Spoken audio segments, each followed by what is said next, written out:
আসসালামু আলাইকুম রহমতুল্লাহি ওবরকাতুহু। সম্মানিত দর্শক, বিএনপির নতুন সরকার গঠন হওয়ার সঙ্গে সঙ্গে ঝড়ের গতিতে অনেকগুলো সিদ্ধান্ত বাস্তবায়িত হয়েছে। সিটি কর্পোরেশনগুলোতে প্রশাসক নিয়োজিত হয়েছে। তারপর সচিবালয়ের গুরুত্বপূর্ণ পদগুলোতে পরিবর্তন এসেছে। আর সবচেয়ে সেন্সিটিভ যে জায়গা, সেটি হলো ক্যান্টনমেন্ট, সেনাবাহিনী। সেনাবাহিনীর যে সকল কৌশলগত পদপদবি রয়েছে, যেমন ডিজিএফআই, সিজিএস থেকে শুরু করে নবম ডিভিশন, এ সকল প্রতিষ্ঠানের প্রধান রূপে ইতিপূর্বে যারা দায়িত্বরত ছিলেন তাদেরকে ঝড়ের গতিতে অপসারণ করে নতুন এবং পছন্দের মানুষকে বর্তমান সরকার নিয়োগ দিয়েছে, এবং এটাই স্বাভাবিক। এখন প্রশ্ন হলো যে এগুলো নিয়ে এত বিতর্ক হচ্ছে কেন, বা এত দ্রুত এই কাজগুলো করাটা সরকারের জন্য সঠিক হয়েছে কি হয়নি, বা এটার ফলাফল কী হতে পারে, এই বিষয়গুলো নিয়ে খুব সতর্কতার সাথে আলোচনা করার চেষ্টা করব। এমনি আমি সাধারণত বিচার বিভাগ নিয়ে এবং সেনাবাহিনী নিয়ে কোনো কন্টেন্ট তৈরি করি না। সময়ের প্রয়োজনে যখন কোনো কথা বলতে হয় যথেষ্ট সতর্কতা অবলম্বন করি। এই কারণ হলো এই দুটো জাতীয় প্রতিষ্ঠান যথেষ্ট স্পর্শকাতর, এবং আমি মনে করি যে কোনো যারা নাগরিক রয়েছেন, দায়িত্ববান নাগরিক, তাদের উচিত হলো এই প্রতিষ্ঠানগুলোর সম্পর্কে যথেষ্ট যাকে বলা হয় দায়িত্ব নিয়ে তারপর এদের পক্ষে বিপক্ষে বা এদের নিয়ে আলাপ আলোচনা করা। আদারওয়াইজ এদেরকে নিয়ে কথা না বলাই ভালো। তো সেনাবাহিনীতে যেটা হচ্ছে, ইউনূস জমানাতে যেটা হয়েছিল সেটা আমরা যেটা বাইরে থেকে শুনেছি খোলামেলা, যেহেতু সেটা সাবেক জমানা, সেই সাবেক জমানা সম্পর্কে বলা যায়। তো যেখানে আমরা শুনেছি যে সেনাপ্রধান ওয়াকারুজ্জামানের সাথে ডক্টর মোহাম্মদ ইউনূসের কোনো সম্পর্ক ছিল না। ২ নম্বরে যেটা হলো যে ডক্টর ইউনূস বারবার সেনাপ্রধানকে পরিবর্তন করার চেষ্টা করেছেন, পারেননি। আবার সেনাপ্রধানের কাজকে বাধাগ্রস্ত করার জন্য কৌশলগত যে পদপদবিগুলো রয়েছে, তিনি সেখানে তার পছন্দের কয়েকজন লোক, মানে তার নিজের তো আসলে এরকম পছন্দের কেউ নেই, তাকে বুদ্ধি দিয়েছে যে এই ভদ্রলোকে যদি নিয়োগ দেওয়া হয় হয়তো জামাতের হাত শক্তিশালী হবে, এই ভদ্রলোকে যদি নিয়োগ দেওয়া হয় তাহলে বিএনপি দুর্বল হবে, আওয়ামী লীগ অপদস্থ হবে এবং তিনি শক্তিশালী হবেন, এবং সেই অনুযায়ী তিনি সেই কাজগুলো করার চেষ্টা করেছেন, কিন্তু সেগুলো হয়নি। শোনা গিয়েছিল যে সেনা সদরের সঙ্গে যমুনার দীর্ঘদিনের কথাবার্তা বন্ধ ছিল, এমনকি মুখ দেখাদেখি বন্ধ ছিল। এবং এর মধ্যে আবার আমরা কতগুলো নাটকীয় অবস্থা দেখেছি। হঠাৎ করে ডক্টর মোহাম্মদ ইউনূস সেনা সদরে গিয়েছেন, আবার কখনো কখনো সেনাবাহিনীর প্রধান তিনি তার স্ত্রীকে নিয়ে ডক্টর মোহাম্মদ ইউনূসের সঙ্গে দেখা করেছেন। তো এগুলো সবই ছিল নাটক। তো এনিওয়ে, সেনাবাহিনীর সঙ্গে অন্তর্বর্তীকালীন সরকারের একটা মনস্তাত্ত্বিক বিরোধ ছিল, এতে কোনো সন্দেহ নেই। দ্বিতীয় যে বিষয়টা উল্লেখ করতে চাই যে সেনাবাহিনী এরশাদ জমানা পর্যন্ত, এমনকি ১৯৯৬ সন পর্যন্ত মোটামুটি রিজনেবল ছিল।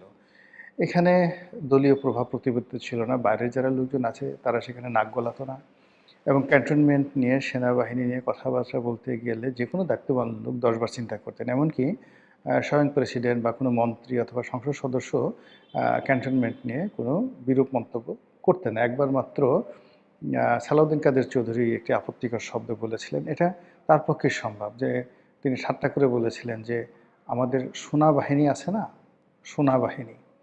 তো এটা সালাউদ্দিন কাদের চৌধুরীর পক্ষে সম্ভব, কিন্তু যে জমানাতে তিনি সেনাবাহিনীকে সোনা বাহিনী বলেছিলেন, ওটা ওই জমানাতে অন্য কোনো রাজনীতিবিদদের পক্ষে সেটা সম্ভব ছিল না। তো তিনি সে কেবলমাত্র সেনাবাহিনীকে বলেননি, তিনি শেখ হাসিনাকে নিয়ে ঠাট্টা করেছেন। তিনি শেখ হাসিনাকে নিয়ে বলেছেন, একবার অভিযোগ আসলো যে তার জাহাজ স্বর্ণ চোরা কারবারি করে, স্বর্ণ চোরা চালানি করে নেয়, এবং এটা স্বয়ং প্রধানমন্ত্রী একবার এটা নিয়ে কটাক্ষ করলেন যে সালাউদ্দিন কাদের চৌধুরী সোনা চোরা কারবারির ব্যবসা করেন। তো এটার জবাবে তিনি বললেন যে ওনার চারিদিকে এত সোনা, তো এত সোনা রেখে উনি কেন আমার সোনার দিকে ওনার এত নজর, আমি এটা বুঝতে পারি না। এখন বলেন তো এই প্রশ্নের কী জবাব দেবেন? সেই সালাউদ্দিন কাদের চৌধুরী সেই বিখ্যাত সোনা মিয়া লাল মিয়া, সোনা কাইটা লাল করে দাও, সোনাকে কেটে লাল করে দাও, এই সকল অবিস্মরণীয় কথা বলার পাশাপাশি তিনি বেগম জিয়া তারেক জিয়াকেও ছাড়েননি। তিনি বলতেন যে একসময় শুনতাম কুকুরের লেজ নাড়ায়, এখন লেজে কুকুর নাড়ায়। স্পষ্টতই তিনি সেই যে হাওয়া ভবনের সেই যুগে তারেক রহমান সাহেবের প্রভাব এবং প্রতিপত্তি নিয়ে কটাক্ষ করেছেন এবং এই কটাক্ষ করার পরেও বিএনপিতে তিনি অপরিহার্য নেতা ছিলেন। তিনি স্থায়ী কমিটির সদস্য ছিলেন না, কিন্তু স্থায়ী কমিটির বৈঠকে উপস্থিত ছিলেন। তো এরকম তার সন্তান এবছর মনোনয়ন পেয়েছে অনেকটা তার চরিত্রের। আবার তার ভাই গিয়াসউদ্দিন কাদের চৌধুরী, তাকেও বাদ দেওয়ার বহু চেষ্টা করা হয়েছিল, কিন্তু চট্টগ্রামের রাজনীতিতে সালাউদ্দিন কাদের চৌধুরী পরিবারের বিকল্প এখনও বিএনপি খুঁজে পায়নি। তো যেটা বলছিলাম যে সালাউদ্দিন কাদের চৌধুরী ছাড়া এইভাবে আসলে সেনাবাহিনী নিয়ে সরাসরি কেউ কথা বলেনি। আর এই গত 17 মাসে সেনাবাহিনী নিয়ে কথা যদি কেউ বলে থাকেন, সেটা ব্যারিস্টার ফুয়াদ বলেছেন। ফুয়াদের অনেক সাহস, তিনি এই কথাগুলো বলেছেন। এখন এই কথা যদি এখনও তিনি বলতে পারেন, তাহলে বুঝতে পারবো যে না, তিনি সত্যিকার অর্থেই বাপের বেটা। এনিওয়ে, তো সেই সেনা প্রধানের সঙ্গে সেনাবাহিনীর সঙ্গে যেটা ডক্টর মোহাম্মদ ইউনূসের জমানাতে ছিল, এর মূল কারণ ছিল আওয়ামী লীগ জমানাতে সেনাবাহিনীকে রীতিমতো নির্জীব এবং রীতিমতো অপদার্থ বানিয়ে ফেলা হয়েছিল। বলা হয়ে থাকে যে সেখানে আত্মীয়করণ, গোপালগঞ্জের লোকদেরকে আধিক্য দেওয়া, প্রাধান্য দেওয়া, এর বাইরে আরও অনেক কিছু, মানে আওয়ামী লীগ করতে হবে, এরপরে জয় বাংলা বলতে হবে, এরকম মানে সেনাবাহিনীর মধ্যে এই ধরনের অনাচার অবিচার, যেটা পুরো সেনাবাহিনীর যে চেইন অফ কমান্ড, সেই চেইন অফ কমান্ডকে ব্রেক করে ফেলেছিল। বিশেষ করে জেনারেল আজিজের জেনারেল আজিজের আগের থেকে, মানে শেখ হাসিনার জমানা থেকে যারাই সেনাপ্রধান হয়েছেন, তিনি তাদেরকে তার পিএসের মতোই ভাবতেন, তুমি করে কথাবার্তা বলতেন এবং ঠিক শেষমেশ তিনি চাইতেন আরও আনুগত্য। যেভাবে একটা সময় আনিসুল হক সাহেব, যে ঢাকার মেয়র ছিলেন, তার ভাই সেনাপ্রধান ছিলেন, তো একেবারে সরল সোজা বেলাল সাহেব। তো তিনি দেখা গেল প্রধানমন্ত্রী শেখ হাসিনা সমুদ্র তীরে খালি পায়ে তিনি ঘুরে বেড়াচ্ছেন, সমুদ্রের পানি তার পায়ে লাগছে, বেলাল আর এক ধাপ এগিয়ে তিনি হাঁটু পানিতে নেমে গেলেন এবং তার সেই সামরিক পোশাক ভিজে মানে একেবারে চুপ হয়ে গেল।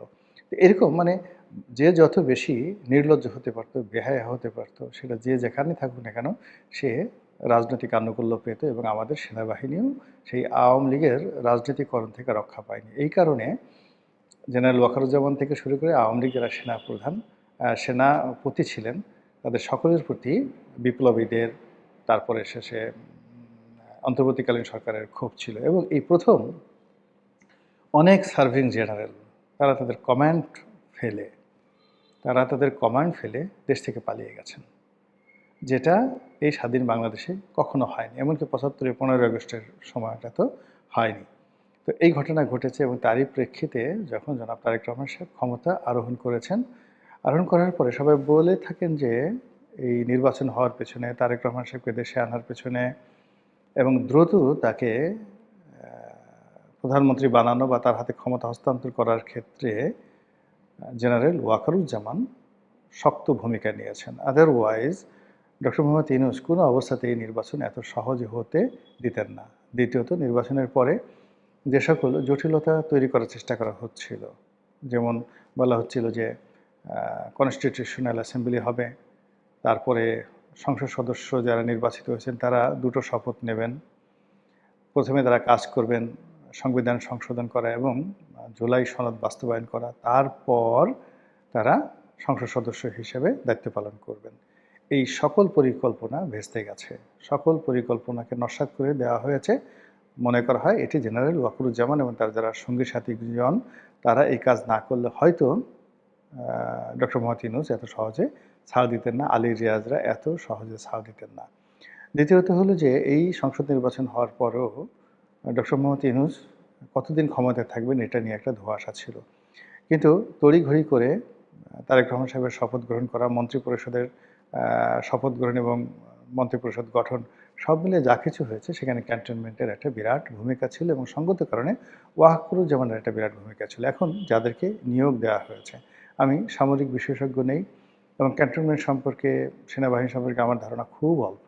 কাজে ওখানে কী অন্তর্দ্বন্দ্ব রয়েছে, কার সঙ্গে কার বিরোধ রয়েছে, কে কার পক্ষে, আমি কিচ্ছু জানি না। কিন্তু যারা জানেন, বিভিন্ন সামরিক কর্মকর্তা যারা এখন ইউটিউবে এসে খুব কথাবার্তা বলছেন, এদের মধ্যে কেউ আছেন যারা জামাতের লোক, কেউ আছেন হিজবুত তাহরীর লোক, কেউ আছেন বিএনপির কেউ লোক নাই, তারা কিন্তু দ্বিধার্সে মতামত ব্যক্ত করে যাচ্ছেন এবং তারা যে কথাগুলো বলার চেষ্টা করছেন যে তারেক রহমান সাহেবের সরকার যে নিয়োগ দিয়েছে, নতুন নিয়োগ দিয়েছে, এই পুরো নিয়োগ প্রক্রিয়াই জেনারেল ওয়াকারুজ্জামানের বিরুদ্ধে যাবে। ২ নম্বর হলো যে এখানে যারা নিয়োগ লাভ করবেন এতে করে জনাব ওয়াকারুজ্জামানের ক্ষমতা সংকুচিত হবে। এমনকি আগামীতে যদি তাকেও মানে বাদ দেওয়া হয় জেনারেল নাসিমের মতো করে, বা অন্যান্য ইতিপূর্বে যে সকল সেনাপ্রধানকে বাদ দেওয়া হয়েছে সেভাবে যদি তাকে বাদ দেওয়া হয়, সেক্ষেত্রে গণতান্ত্রিক সরকারের বিরুদ্ধে তিনি হয়তো একটা টু শব্দ করতে পারবেন না। অনেকে টিটকারিকে বলার চেষ্টা করছেন যে গত ১৭ মাসে তার যে দাপট ছিল, তিনি যেভাবে ডক্টর মোহাম্মদ ইউনূসের জীবনকে তছনছ করে ছেড়ে দিয়েছেন, এখন এই সময়টিতে এসে এবার তার পালা। এখন পারলে তিনি ঠেকান তো, পারলে তিনি কিছু করেন তো, বা তার উপর যে খড়গ নেমে আসছে সেই ব্যাপারে তিনি কী করবেন, ইত্যাদি ইত্যাদি নানা রকম ঠাট্টা মশকরা টিটকারি করা হচ্ছে সেনাপ্রধান ওয়াকারুজ্জামানকে নিয়ে। হোয়াট এভার মেবি, সবাই বলছে, এই জন্য আমিও এই কথাগুলো আপনাকে জানালাম, বিকজ কন্টেন্ট যেহেতু তৈরি করি, সেই সমসাময়িক এবং চলমান বিষয়গুলো নিয়ে বক্তব্য দিতেই হবে। তো আমরা যেটা চাই যে দেশ ভালো মতো চলুক, সুন্দরভাবে চলুক, এবং বর্তমান সরকার যারা আছে তারা সফল হোক, দেশে শান্তি এবং শৃঙ্খলা ফিরে আসুক, এবং আমাদের সেনাবাহিনী তাদের অতীত ঐতিহ্য ফিরে পাক, এবং সত্যিকার অর্থে দেশ রক্ষার কাজে, দেশ মাতৃকার সেই স্বার্থে তারা তাদের জীবন উৎসর্গ করুক, এই আত্মপ্রত্যয় তাদের মধ্যে জেগে উঠুক, এই সরকারের নেতৃত্বে এই প্রার্থনা করছি। আসসালামু আলাইকুম ওয়া রাহমাতুল্লাহি ওয়া বারাকাতুহু।